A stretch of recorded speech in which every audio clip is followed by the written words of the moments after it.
నమస్తే today Andhra news bulletin కి స్వాగతం. వార్తలోని వివరాలు. హైకోర్టు నూతన న్యాయమూర్తులుగా 4 న్యాయమూర్తులు ప్రమాణ స్వీకారం చేశారు.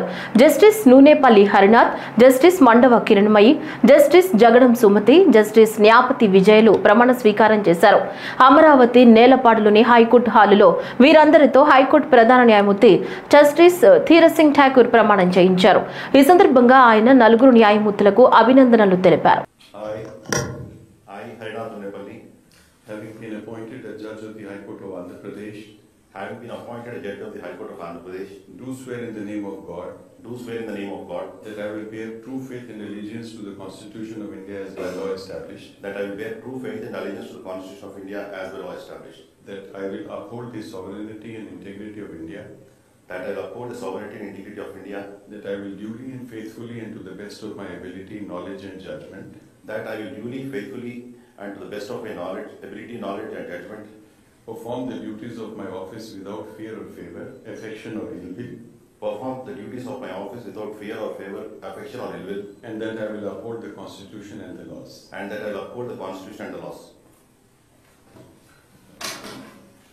I, Kiranmai Mandava, alias Kiranmai Kanapati, Having been appointed a judge of the High Court of Andhra Pradesh, having been appointed a judge of the High Court of Andhra Pradesh, do swear in the name of God, do swear in the name of God, that I will bear true faith and allegiance to the Constitution of India as by law established, that I will bear true faith and allegiance to the Constitution of India as by law established, that I will uphold the sovereignty and integrity of India, that I will uphold the sovereignty and integrity of India, that I will duly and faithfully and to the best of my ability, knowledge and judgment, that I will duly and faithfully and to the best of my ability, knowledge and judgment, perform the duties of my office without fear or favor, affection or ill will, perform the duties of my office without fear or favor, affection or ill will, and that I will uphold the Constitution and the laws. and that I will uphold the Constitution and the laws.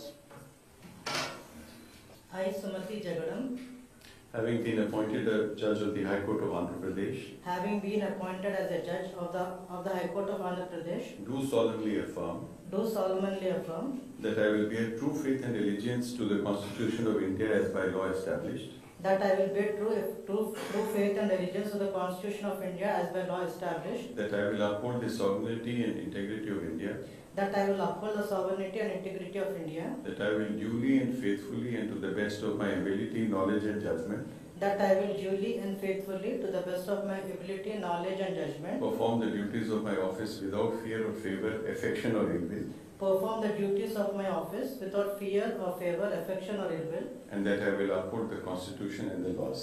that I will uphold the Constitution and the laws. I, Nyapati Vijay, Having been appointed a judge of the High Court of Andhra Pradesh, having been appointed as judge of High Court of Andhra Pradesh, do swear in the name of God do swear in the name of God that I will bear true faith and allegiance to the Constitution of India as by law established, that I will bear true faith and allegiance to the Constitution of India as by law established, that I will uphold the sovereignty and integrity of India, that I will uphold the sovereignty and integrity of India, that I will duly and faithfully and to the best of my ability, knowledge and judgment, that I will duly and faithfully and to the best of my ability, knowledge and judgment, perform the duties of my office without fear or favor, affection or ill will, perform the duties of my office without fear or favor, affection or ill will, and that I will uphold the Constitution and the laws. that I will uphold the Constitution and the laws. నియోజకవర్గ అభివృద్ధి ప్రణాళికలకు అనుగుణంగా పనిచేస్తే సమగ్రాభివృద్ధి సాధ్యమవుతుందని ముఖ్యమంత్రి చంద్రబాబు నాయుడు పేర్కొన్నారు. ప్రతి నియోజకవర్గానికి పీజీ చేసిన ఒక యంగ్ ప్రొఫెషనల్ ను నియమిస్తున్నట్లు తెలిపారు. స్వర్ణాంధ్ర విజన్ 2047లో భాగంగా రూపొందించిన నియోజకవర్గాల వారి విజన్ డాక్యుమెంట్లకు అనుగుణంగా పనిచేసేందుకు నియమితులైన ఈ యంగ్ ప్రొఫెషనల్స్ కు అమరావతిలోని సచివాలయంలో ప్రణాళిక శాఖ వారం రోజుల శిక్షణ ఇచ్చింది. శిక్షణ ముగించుకున్న ప్రొఫెషనల్స్ తో ముఖ్యమంత్రి నిన్న సమావేశమై వారికి దిశానిర్దేశం చేశారు.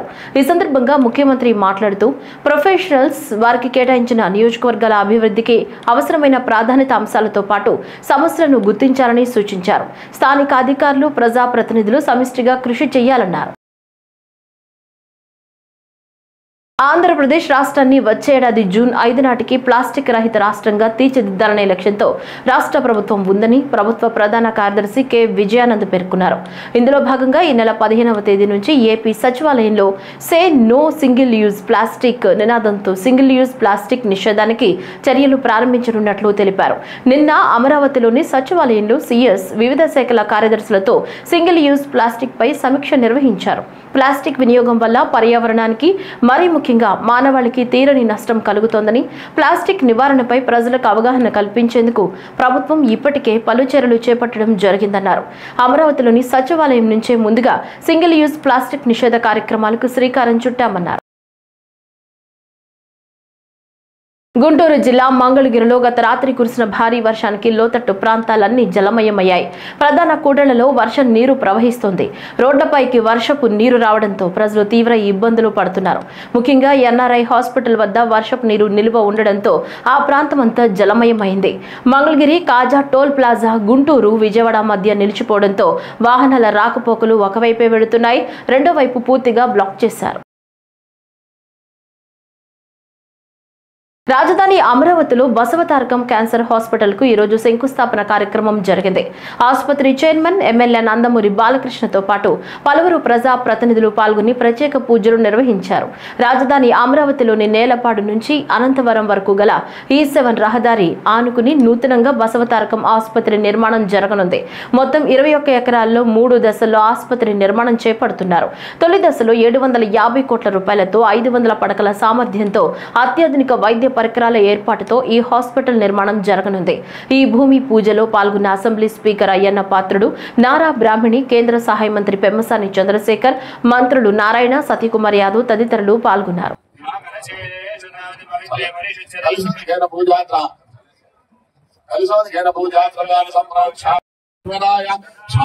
శివాయ శ్రీమన్మహాదేవాయ నమః శివాయ.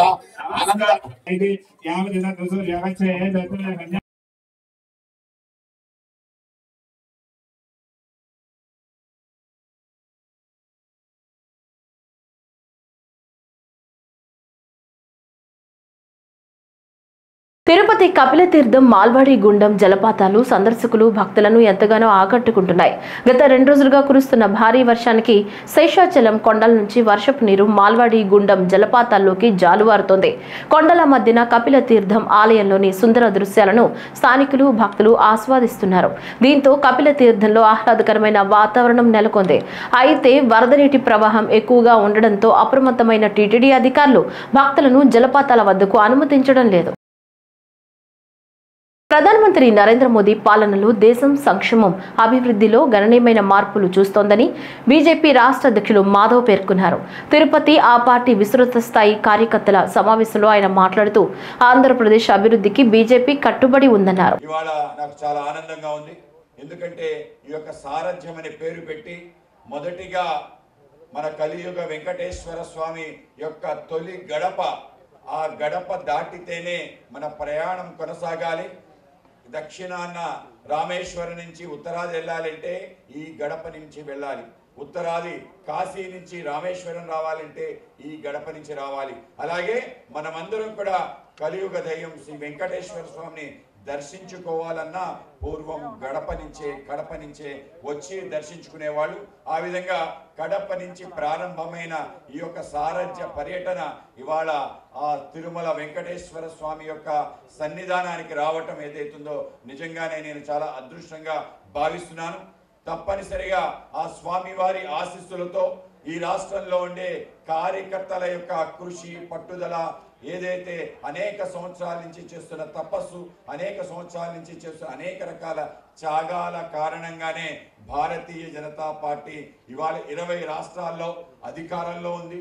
మన ప్రియతమ ప్రధాని నరేంద్ర మోడీ గారి నేతృత్వంలో ఒక అద్భుత ప్రభుత్వం దేశంలో నడుస్తుంది. ఆ సారథ్యం వహించిందంట మీ అందరూ అని చెప్పి ప్రతి కార్యకర్త ఈ రాష్ట్రంలో భారతీయ జనతా పార్టీని మరింత ముందుకు తీసుకెళ్లాలని మన నేత ప్రియతమ ప్రధాని నరేంద్ర మోడీ గారు ఏవైతే ఆయన లక్షణాలు, ఏ విధంగా ఆయన పనిచేసి మనందరికీ స్ఫూర్తి ప్రేరణగా నిలిచాడో ఆ సారథ్యాన్ని మనం తప్పనిసరిగా అలవాటు చేసుకుని ఆంధ్రప్రదేశ్లో ప్రతి గ్రామాన భారతీయ జనతా పార్టీ జెండా ఎగరాలి, కమల వికాసం జరగాలి. అందుకే ఈ యొక్క సారథ్యం అనే కార్యక్రమం చేపట్టాం. ఈ రోజు దేశ ప్రజలు అందుకుంటున్న స్వేచ్ఛకు మహనీయుల త్యాగాలు కారణమని నంద్యాల జిల్లా కలెక్టర్ జి రాజకుమారి పేర్కొన్నారు. స్వాతంత్ర పోరాటంలో అసువులు బాసిన అమరవీరులను ప్రతి ఒక్కరూ స్మరించుకోవాలన్నారు. నంద్యాలలో 300 అడుగుల త్రివర్ణ పతాకంతో హర్ ఘర్ తిరంగా ర్యాలీ చేపట్టారు. రాష్ట్ర మైనార్టీ సంక్షేమ శాఖ మంత్రి ఫారూక్, అధికారులు, కలెక్టర్ పాల్గొన్నారు. ఈ సందర్భంగా కలెక్టర్ మాట్లాడుతూ ఆగస్టు 15న నంద్యాల పట్టణంలోని డిగ్రీ కళాశాలలో ఏర్పాటు చేయనున్న స్వాతంత్ర దినోత్సవ వేడుకలు ప్రతి ఒక్కరూ పాల్గొనాలని, స్వాతంత్ర సమరయోధులను మనం స్మరించుకోవడమే కాకుండా రాబోయే తరాలకు కూడా వారి గొప్పతనాలను వివరించాలని కలెక్టర్ పిలుపునిచ్చారు. కార్యక్రమంలో జిల్లా అధికారులు, విద్యార్థులు పాల్గొన్నారు. 79వ స్వాతంత్ర దినోత్సవాన్ని పురస్కరించుకొని మన నంద్యాల డిస్ట్రిక్ట్ హెడ్ క్వార్టర్ లో హర్ ఘర్ తిరంగా ర్యాలీని నంద్యాల పుర ప్రజలు, అధికారులు, విద్యార్థులందరితో కూడా ఈ ర్యాలీని నిర్వహించుకోవడం జరిగింది. ఇందులో గౌరవ మైనార్టీ శాఖ మంత్రుల వారు పాల్గొన్నారు. వారికి కూడా అందరి తరఫున ధన్యవాదాలు తెలియజేస్తూ ఉన్నాము. మన దేశభక్తిని చాటి చెప్పాలి, దేశ ఔన్నత్యాన్ని భావితరాలకి తెలియజేయాలి. ఎంతో మంది త్యాగ నిరతి వల్ల సాధించుకున్న స్వాతంత్ర్యం యొక్క స్ఫూర్తి గాథలు విద్యార్థుల్లోకి వెళ్ళాలి. వాళ్ళు కూడా స్ఫూర్తిదాయకంగా నిలవాలి, దేశ అభివృద్ధిలో భాగస్వామ్యం కావాలి. అలాగే వికసిత్ భారత్ 2047, స్వర్ణాంధ్ర 2047 నినాదం, ప్రభుత్వం యొక్క ఆలోచనలు, ఆశయాలు, అభివృద్ధి గురించి వేస్తున్న బాటలు ప్రజల్లోకి వెళ్ళాలి. ప్రతి ఒక్కరూ కూడా ఈ కార్యక్రమంలో పాల్గొనాలి అని ఆలోచనతో ఈ రోజు హర్ ఘర్ తిరంగా ర్యాలీ మనం ఇక్కడ నిర్వహించుకున్నాం. అందరూ చాలా ఉత్సాహంగా పాల్గొన్నారు. అందరికీ కూడా అభినందనలు. ఇంతే ఉత్సాహంతో మనము డిగ్రీ కాలేజ్ లో జరుపుకోబోతున్న ఆగస్టు 15 వేడుకల్లో కూడా ప్రతి ఒక్కరూ పాల్గొనాలని నేను మనస్ఫూర్తిగా కోరుకుంటున్నాను. ప్రతి ఇంటిపై జాతీయ పతాకాన్ని ఎగురవేయడం ద్వారా స్వాతంత్ర దినోత్సవ పండుగ జరుపుకోవాలని రాష్ట్ర ప్రభుత్వ విప్ తాడేపల్లిగూడెం శాసనసభ్యుడు బులిశెట్టి శ్రీనివాస్ కోరారు. హర్ ఘర్ తిరంగ్ కార్యక్రమంలో భాగంగా పశ్చిమ గోదావరి జిల్లా తాడేపల్లిగూడెంలో మోటార్ సైకిల్ ర్యాలీని నిర్వహించారు. ఈ సందర్భంగా శ్రీనివాస్ పాత్రికేయులతో మాట్లాడుతూ ఎంతో మంది తమ ప్రాణత్యాగాలు చేసి తెచ్చిన స్వాతంత్రాన్ని మనం అనుభవిస్తున్నామన్నారు. ప్రధానమంత్రి నరేంద్ర మోడీ చేపట్టిన కార్యక్రమంలో భాగంగా ఒక పండుగ మాదిరిగా ప్రతి ఇంట్లో స్వతంత్ర వేడుకలు నిర్వహించుకోవాలన్నారు. కార్యక్రమంలో తాడేపల్లిగూడెం మున్సిపల్ కమిషనర్ ఎస్ బాబు, కూటమి నాయకులు పాల్గొన్నారు. ప్రధానమంత్రి నరేంద్ర మోడీ గారి ఆశయాల మేరకు, నారా చంద్రబాబు నాయుడు గారి ఆదేశాల మేరకు, పవన్ కళ్యాణ్ గారి ఆదేశాల మేరకు రాష్ట్రం అంతా కూడా ఆగస్టు 15 ఉత్సవాన్ని ఒక పండగగా జరపమని, అందరూ దీంట్లో పార్టిసిపేట్ చేసి ప్రతి ఇంటి మీద ఒక జెండా పెట్టి భారతదేశంపై ఉన్నటువంటి భక్తిని, మరి ఆ రోజు ఆగస్టు 15 1947 ముందు మన పెద్దలు పడిన కష్టాలు, మన ముందు జరిగిన ఆ కష్టాలు, వారి యొక్క పోరాట పడినతో ఈరోజు మరి గడిచిన 70 సంవత్సరాల పైగా ఈరోజు స్వతంత్రం వచ్చిన తర్వాత మన స్వేచ్ఛ వాయువులు పీల్చుకుంటూ ఏదో ఆగస్టు 15 నామాత్రంగా జరిగేటువంటి ఈ పండగని మరి భారతదేశం అంతా కూడా చాలా ఘనంగా జరుగుతుంది. దానికి కారణం ఇవాళ భారతదేశం ఇతర దేశాల మీద ఆధారపడే పరిస్థితి కంటే భారతదేశ సత్తా చూపిన నరేంద్ర మోడీ గారి యొక్క చరిత్ర యావత్ ప్రపంచం అంతా కూడా చూస్తూ ఉన్నారు. అంటే భారతదేశాన్ని తిరుగులేని ఆధిపత్యం ఎంతోమంది ఇవాళ అమెరికా ఆదేశం చేస్తూ ఉంటే బేఖాతరు చేసి మా భారతదేశం కన్నెత్తి చూడడానికి కూడా భయపడే విధంగా తయారు చేసిన ఈ భారత్లో మనం ఉండడం చాలా అదృష్టం. మరి అలాంటి పండగని మనంతా ఎంతో ఘనముగా భారతదేశం అంతా కూడా జరుపుకుంటూ ఉన్నాం. ఈ కార్యక్రమంలో చేసిన ప్రతి వ్యక్తి కూడా పక్కింటికాడ కూడా జెండా పెట్టి ఏర్పాటు చేసి తాడేపల్లిలో మొదటి వరుసగా నిలబడవలసిందిగా మీ తాడేపల్లిలో ఉన్నటువంటి పెద్దలందరినీ కూడా నేను కోరుకుంటూ ఈ పండగని ఆగస్టు 15 పండగని ముందుగానే మనం 15 అనేది ఒక పెళ్లిలాగా, ఒక ఇంట్లో ఒక ఉత్సవంలాగా, నిజంగా కూడా అలాంటిదే ఇది. ఆ రోజు ఎంతో మంది ప్రాణత్యాగం చేసిన ఫలితాన్ని మనం అనుభవిస్తూ ఉన్నాం. కానీ అలాంటి స్వతంత్ర దినోత్సవాన్ని మనం మర్చిపోకుండా స్వాతంత్ర దినోత్సవాన్ని పురస్కరించుకుని కాకినాడ జిల్లా భాజపా అధ్యక్షుడు బిక్కిన విశ్వేశ్వరరావు ఆధ్వర్యంలో హర్ ఘర్ తిరంగా యాత్ర నిర్వహించారు. కాకినాడ బాలాజీ సెంటర్ వద్ద ఈ యాత్రను భాజపా సీనియర్ నేతలు పైడా కృష్ణమోహన్, ఎనిమిరెడ్డి, మాలకొండయ్యలు జెండా ఊపి ప్రారంభించారు. 100 మీటర్ల త్రివర్ణ పతాకంతో మెయిన్ రోడ్, సినిమా రోడ్డు మీదుగా ఈ యాత్ర సాగింది. పెద్ద ఎత్తున ప్రజలు, విద్యార్థులు పాల్గొన్నారు. కర్నూలు జిల్లాలోని ప్రసిద్ధ పుణ్యక్షేత్రం మంత్రాలయంలో సప్త రథోత్సవాలు అత్యంత వైభవంగా జరిగాయి. పీఠాధిపతి శ్రీ సుబుధేంద్ర తీర్థులు ఆధ్వర్యంలో అశేష భక్తజనుల మధ్య వేద మంత్రాలు, మంగళ వాయిద్యాల మధ్య అత్యంత రమణీయంగా మహా రథోత్సవం జరిగింది. పీఠాధిపతుల రథోత్సవంపై హెలికాప్టర్ నుంచి పుష్పాభిషేకం చేశారు. తెల్లవారుజాము నుంచి మూల బృందావనానికి విశేష పంచామృతం అభిషేకం, విశేష పూజలు నిర్వహించారు. అనంతరం ఉత్సవమూర్తి ప్రవళ్లదారాయలను మహారథంలో ఉంచి పూజలు నిర్వహించారు. ఉత్తరారాధన శుభ సందర్భంలో రాయుల వారు రథారూఢులై భక్తులకు తమ దివ్య దృష్టిని ప్రసాదించి భక్తుల కష్టాలను పాపాలను పరిహరిస్తూ అందరికీ దర్శనమివ్వడానికి రథారూఢులై ఉన్నారు. ఈ ఆరాధన కార్యక్రమంలో వివిధ అభివృద్ధి కార్యక్రమాలు, అలాగే భక్తులకు కావలసినటువంటి సౌకర్యాలు, వీటన్నిటినీ కూడా శ్రీమఠం అన్ని విధాల చేసినది. అయితే ఇది పరిపూర్ణమని మేము భావించడం లేదు. మీ యొక్క సహకారంతో మున్ముందు ఇంకా విశేషమైనటువంటి అభివృద్ధి కార్యక్రమాలను మఠం చేపడుతుంది అని చెబుతూ దేశ విదేశాల నుండి విచ్చేసినటువంటి పేరు పేరున భక్తులందరినీ కూడా మనసారా దీవిస్తూ ఇక్కడ జరిగేటువంటి ఉత్సవాలను, కార్యక్రమాలను చాలా చక్కగా ప్రసారింపజేసేటువంటి ప్రింట్ మరియు ఎలక్ట్రానిక్, తెలుగు, కన్నడ వారిని కూడా అభినందిస్తూ ఈ శుభ సందర్భంలో ఈ కార్యక్రమానికి విచ్చేసినటువంటి భక్తులను, ప్రసారణ ద్వారా తిలకించి పునీతులయ్యేటువంటి భక్తులను, దేశ విదేశాల్లో ఉన్నటువంటి జాతి మత కులాలకు అతీతమైనటువంటి భక్తులందరినీ కూడా రాఘవేంద్ర స్వాముల వారు దీవించుగాక అని కోరుతూ అందరికీ శుభాన్ని కోరుతున్నాం. పులివెందుల ఒంటిమిట్టలో మంగళవారం జరిగిన జెడ్పీటీసీ ఉప ఎన్నికలు రణరంగాన్ని తలపించాయి. మొత్తం 15 చోట్ల రీపోలింగ్ కు వైసీపీ డిమాండ్ చేస్తుండగా ఈసీ 2 చోట్ల మాత్రమే రీపోలింగ్ జరపడాన్ని తీవ్రంగా వ్యతిరేకిస్తోంది.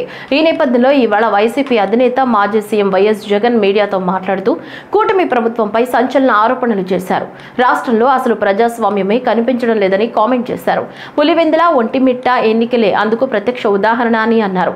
ఇంత అన్యాయంగా రాష్ట్ర చరిత్రలో ఎప్పుడూ ఎన్నికలు జరగలేదని ఆరోపించారు.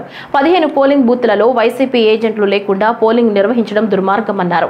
పోలింగ్ బూత్లలో వైసీపీ ఏజెంట్లు రాకుండా చేసి రిగ్గింగ్ కు పాల్పడ్డారని ఫైర్ అయ్యారు. పోలీసుల సహకారంతోనే అంతా జరిగిందన్నారు. వైసీపీ పోలింగ్ ఏజెంట్ల ఫామ్లను పోలీసులు లాగేసుకున్నారని ధ్వజమెత్తారు. అసలు వారు లేకుండా ఎన్నికలు జరగడం తానెక్కడా చూడలేదని వైఎస్ జగన్ ఆరోపించారు. పోలింగ్ పూర్తయ్యాక బ్యాలెట్ బాక్సులపైన ఏజెంట్ సంతకం కూడా పెట్టించలేదని వైఎస్ జగన్ అన్నారు. అసలు ఓటర్లే లేక దొంగ ఓటర్లను గుర్తించడం ఎవరు చేస్తారు? ఏజెంటే చేయాలి. పోలింగ్ ఏజెంటే చేయాలి. బూత్లో ఉన్న పోలింగ్ ఏజెంటే ఆయనకు సంబంధించిన విధులు, బాధ్యతలు, హక్కులు ఏమిటి అని అంటే అసలు ఓటర్లా లేక దొంగ ఓటర్లా అని గుర్తించడం, ఓటర్ల జాబితాను తనిఖీ చేయడం, అక్రమాలు, బెదిరింపులు, ప్రలోభాలు పెట్టడాలు, ఫేక్ ఓటర్లు ఉంటే వాటిపై అక్కడే ఉన్న ప్రిసీడింగ్ అధికారికి వెంటనే చెప్పి వాటిపై ఫిర్యాదులను అధికారికంగా నమోదు చేయడం, ఇవన్నీ పోలింగ్ ఏజెంట్ బాధ్యతలు. ఇవే వివరాలు పార్టీకి కూడా తెలియజేయడం. ఈ బాధ్యతలు ఉంటాయి కాబట్టి ఏజెంట్లకు హక్కులు కూడా కల్పిస్తారు. వారు ఖచ్చితంగా బూత్లో కూర్చునే హక్కు, ఓటర్ల జాబితాను తనిఖీ చేసే హక్కు, అభ్యంతరాలు తెలియజేసే హక్కు, పోలింగ్ రికార్డులను పరిశీలించే హక్కు, కౌంటింగ్ వరకు కూడా దీనికి సంబంధించిన సమాచారాన్ని పొందే హక్కు, ఇవన్నీ కూడా ఏజెంట్లకు ఉంటాయి. ఒక పోలింగ్ ఏజెంటు బూత్లోకి పోతూనే ఫామ్ 12 అన్నది అంటే తన పోలింగ్ ఏజెంట్ను అపాయింట్మెంట్ చేస్తూ ఇచ్చే ఫామ్ను క్యాండిడేట్ ఫామ్ 12 పోలింగ్ ఏజెంట్ను అపాయింట్ చేస్తూ ఇచ్చే ఫామ్ను it's called form 12. Polling candidate పలానోడు నా ఏజెంట్, నా పోలింగ్ ఏజెంట్ అని చెప్పి అపాయింట్ చేస్తూ ఇచ్చే ఫామ్. ఆ ఫామ్ను తీసుకొని పోయి ఆ పోలింగ్ ఏజెంటు ఎన్నిక స్టార్ట్ కాకమునిపే ప్రిసీడింగ్ ఆఫీసర్కి ఇస్తాడు ఆ ఫామ్. ప్రొసీజర్ అది. కేంద్ర రాష్ట్ర ప్రభుత్వాలు కార్పొరేట్ సంస్థలకు దాసోహమయ్యాయని సిపిఐ జాతీయ కార్యదర్శి డాక్టర్ నారాయణ ఆరోపించారు. శ్రీకాకుళం జిల్లా మందస మండలం రాంపురం పంచాయతీ పరిధిలో కార్గో ఎయిర్పోర్ట్ వ్యతిరేక పోరాట కమిటీ ఆధ్వర్యంలో ఏర్పాటు చేసిన బహిరంగ సభ ర్యాలీకు నారాయణ ముఖ్య అతిథిగా హాజరయ్యారు. ఈ సందర్భంగా ఆయన మాట్లాడుతూ సిక్కోలు జిల్లా సముద్ర తీరాన్ని ఆనుకుని ఉన్న ఉద్యానం ప్రాంతాన్ని శ్మశాన వాటికగా తయారు చేయడానికి ఆంధ్రప్రదేశ్లోని కూటమి ప్రభుత్వం ప్రయత్నం చేస్తుందని, ప్రజా సంక్షేమాన్ని పూర్తిగా విస్మరించి కార్పొరేట్ సంస్థలకు అమ్ముడు పోతున్నారని విమర్శించారు. విప్లవాలకు పోరాటాలకు పుట్టినిల్లైన శ్రీకాకుళం జిల్లా ప్రజలంతా కలిసికట్టుగా ముందుకొచ్చి కార్గో విమాన కేంద్ర నిర్మాణాన్ని అడ్డుకోవాలని ఆయన పిలుపునిచ్చారు. ఈ కార్యక్రమంలో వామపక్ష పార్టీల నేతలు, ప్రజా సంఘాల ప్రతినిధులు పాల్గొన్నారు. శ్రీకాకుళం జిల్లా పలాస ప్రాంతం ఇక్కడ కార్గో పోర్ట్ నిర్మిస్తామని చెప్పేసి ప్రతిపాదన చేశారు. దానికి 1400 ఎకరాలను ముందు చెప్పారు, మళ్ళా 5000 ఎకరాలను ముందు చెప్తున్నారు, తర్వాత చెప్తున్నారు. అడవి ప్రాంతం భూములు అన్నీ ఉన్నాయి కాబట్టి మొత్తం 7000 ఎకరాలు చెప్తున్నారు. అంటే ఎందుకు తీసుకుంటే మాకు అర్థం కాలేదు. పోర్ట్ ఎంత కదా చిన్నది, కార్గో ఎక్కడ ఉంటుంది? ఎక్కడ ఎయిర్పోర్ట్ ఉంటే అక్కడ కార్గో ఉంటుంది. కొన్ని ఇక్కడ పోర్ట్ కడితే పోర్ట్ కూడా కార్గో అవసరం, దానికి కూడా ఇన్ని వేల ఎకరాలు అవసరం. అంత అవసరం నేను భూములు ఎందుకు తీసుకుంటాను? ఒకటి. రెండు, ఈ భూములు చూడాలి, కనీసం హెలికాప్టర్ చూడమని చెప్పండి. ఆయన చూసాడు ఆ సైక్లోన్ ఇచ్చారు. ఒక్క జాగాడు ఖాళీ ఉండదు. మొత్తం కొబ్బరి తోటలు, జీడి తోటలు, మామిడి తోటలు, పండ్ల తోటలు అంతా ఉంటాయి. అట్లాంటి అది సంవత్సరం పొడవునా ఉంటాయి. మే నెలలో కూడా గ్రౌండ్ లో నీళ్లు కనిపిస్తాయి. ఉదాహరణలో నేను కళ్ళది చూశాను. అలాంటి భూమిని సోమపేట ధర్మలకు ఇస్తామని చెప్తే ప్రజలు ఒప్పుకోలేదు కదా. చివరికి ముగ్గురు చంపేశారు. మీరే కదా వచ్చి విగ్రహాలకి పూలమాల వేశారు. కాకల్లా కాకరపల్లి ఆడ విద్యుత్ దానిపైన ఆందోళన చేశాం. ఆడ అవే జరిగింది. ఇంత జరిగినా కూడా మళ్ళా దాన్ని ఆనుకొని ఉన్నటువంటి ఉద్యానంలో భాగంగా ఉన్నటువంటి ఈ పలాస ప్రాంతంలో కూడా ఈ పోర్టు కర్త మిమ్మల్ని ఖాళీ చేయమని చెప్తే ఇది నరరూప రాక్షసు కూడా తను పనిచేయడు. ఇంత పచ్చడి పొలాలను పడగొట్టడం అంటే తల్లిని చంపితే ఎంత పాపం, చెట్టు నగితే అంతే పాపం. శ్రీకాకుళం వజ్రోత్సవాల్లో భాగంగా ఈ రోజు రన్ ఫర్ శ్రీకాకుళం మారథాన్ ఘనంగా జరిగింది. ఈ కార్యక్రమంలో శ్రీకాకుళం శాసనసభ్యులు గొండు శంకర్ తో కలిసి జిల్లా collector Swapnil Dinakar Punkar, SP KV Maheshwar Reddy పాల్గొన్నారు. ఈ సందర్భంగా గొండు శంకర్ మాట్లాడుతూ దేశభక్తి శ్రీకాకుళం వారసత్వంలోనే ఉందని, శ్రీకాకుళం అంటే దైవభక్తి, దేశభక్తి అనేలా ఈ కార్యక్రమం జరిగిందన్నారు. శ్రీకాకుళం జిల్లా ఎన్నో మైలురాళ్లను దాటుకుని దేశంలో సుస్థిర స్థానం సంపాదించిందన్నారు.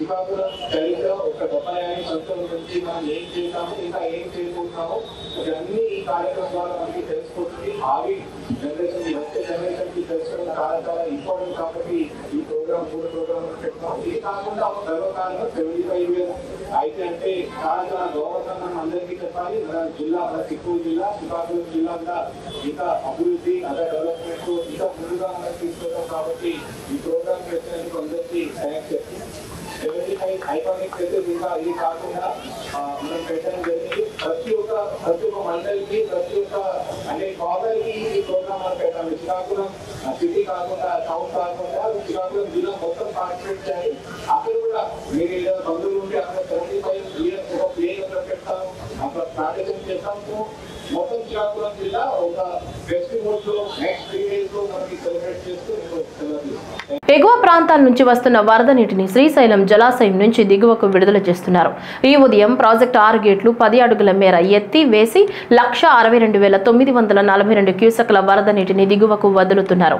శ్రీశైలం జలాశయానికి మొత్తంగా ఇన్ఫ్లో 166,947 క్యూసెక్లు ఉండగా అవుట్ఫ్లో 2,28,601 క్యూసెక్లుగా ఉంది.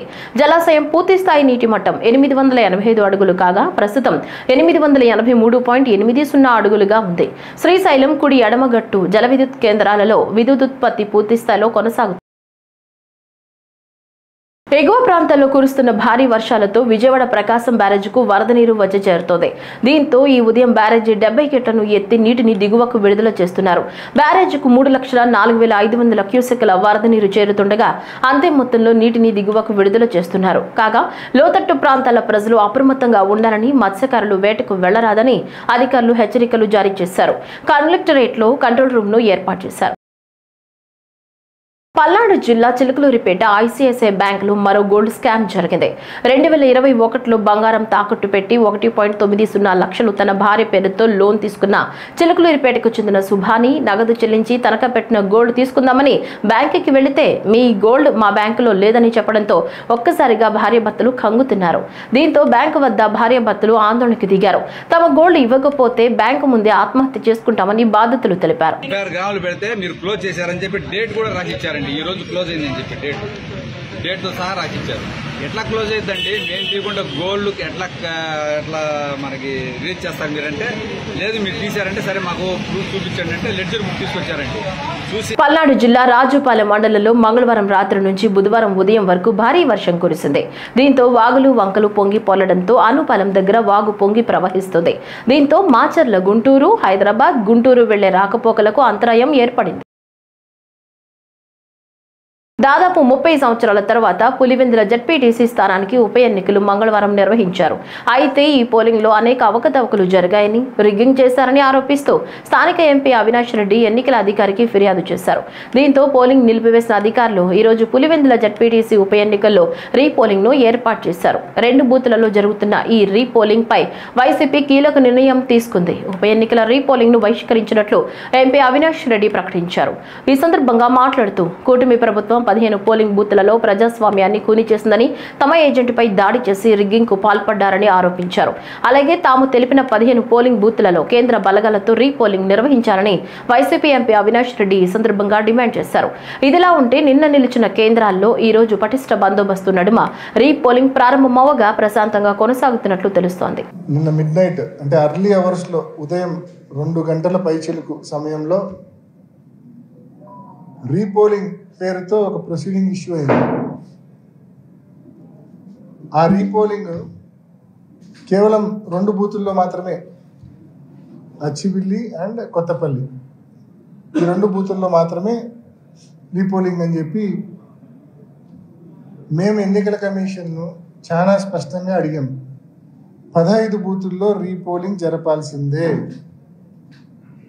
కేంద్ర బలగాలతో మీరు మళ్ళీ రీపోలింగ్ ఈ బైపోల్ కండక్ట్ చేయాల్సిందే అని చెప్పి ఎన్నికల కమిషన్ అడిగినాం అండ్ కోర్టును కూడా ఆశ్రయిస్తూ ఉన్నాం.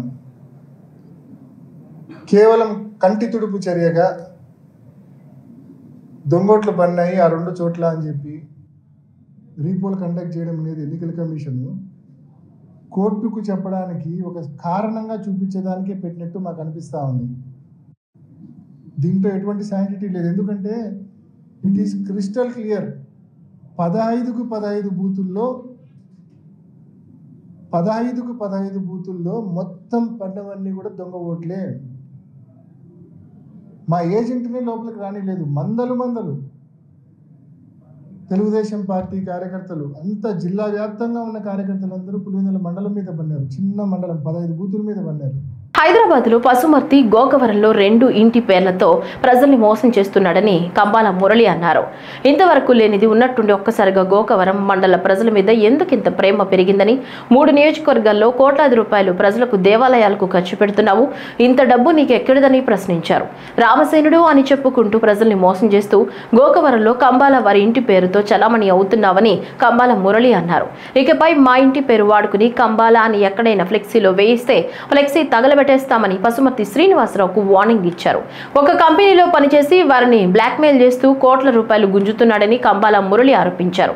కంబాల శ్రీనివాసరావుతో మాకు ప్రాణహాని ఉందని అధికారులకు ఫిర్యాదు చేశారు. కంబాల శ్రీనివాసరావు గారు అనే ఆయన 2022లో మాకు పరిచయం అయ్యాడు మన మామిడి అయ్యప్ప గారి ద్వారాగా. అప్పటికే మేము కరోనాలో మాకు ఏమీ లేదు, మేము అప్పులు చేసుకున్నాం, కూర్లో పోయని చెప్పేసి ఆయన మాట్లాడడానికి సమాధానంగా మేము 2022కు ముందే ఈయనకి దాదాపు 10 సైట్లు ఉన్నాయి, ఈయనకి ఒక 7-8 సైట్లు ఉన్నాయి. మాకు రెయిన్బో హాస్పిటల్లో 10 సైట్ల దాకా మేము కష్టపడి సంపాదించుకున్న డబ్బు ఏది ఫ్రాడ్గా సంపాదించిన డబ్బు కాదు. అది గోకవరం ప్రజలకి వాస్తవం అన్నదాన్ని విదితమే, ప్రతి ఒక్కరికి తెలిసిన విషయమే. దానికి క్లారిటీ ఇస్తూ అదేవిధంగా ప్రాణహాని ఉంది అని చెప్పేసి ఆయన చెప్పుకుంటూ ఉన్నాడు. ఆయనకి నిజంగా ప్రాణహాని ఉంది. ఎవరి వాళ్ళకి ప్రాణహాని ఉందంటే ఆయన ఎవరినైతే ఏ కంపెనీ వారిని అయితే మోసం చేస్తూ, ఏ కంపెనీ వారిని అయితే బ్లాక్మెయిల్ చేస్తూ నెలకి 2 కోట్ల రూపాయలు తీసుకొస్తున్నాడు, ఆ కంపెనీ వాళ్ళ వల్లే ఆయనకి ప్రాణహాని ఉంది అనే విషయాన్ని ప్రజల ముందుకు తీసుకొస్తున్నాం.